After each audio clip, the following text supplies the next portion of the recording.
কি রে, কি হয়েছে? এত তাড়াহুড়া করে তুমি কোথায় যাচ্ছ? আশ্চর্য ব্যাপার, তুই জানিস না যে আমি ব্যবসার কাজে সবসময় ব্যস্ত থাকি, আর তুই যখন তখন এসে মা মা মা মা, তোকে কতবার বলছি মা বলে ডাকবি না, মাম্মি বলে ডাকবি, বলিনি? মা। আবার মা?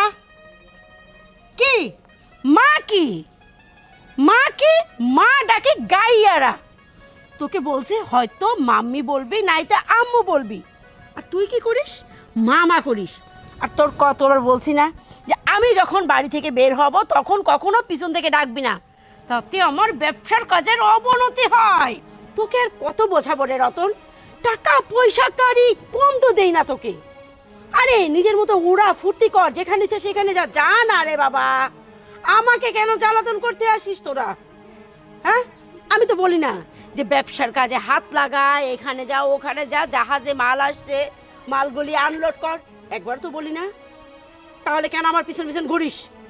দুনিয়ায় টাকাই সব কিছু, হাত ভরে টাকা দেই, হাত ভরে খরচ করবি, মিটে গেল। আর এখানে আমি কথা বলতে চাচ্ছি না, এক্ষুনি বের হয়ে যাব। কি বলবি বল?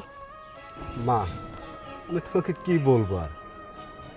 আমি তোমাকে যা বলতে চেয়েছিলাম তার ভাষাই হারিয়ে ফেলেছি। যাই হোক মা, তুমি যে কাজে যাচ্ছিলে যাও, আমি তোমাকে আর কখনো ডিস্টার্ব করবো না। আচ্ছা ঠিক আছে, যা। আজ তো খাসির রেজালা করা হয়েছে, খেয়ে নে। হ্যালো, চলে এসছি আমি, ড্রাইভারকে খবর দে।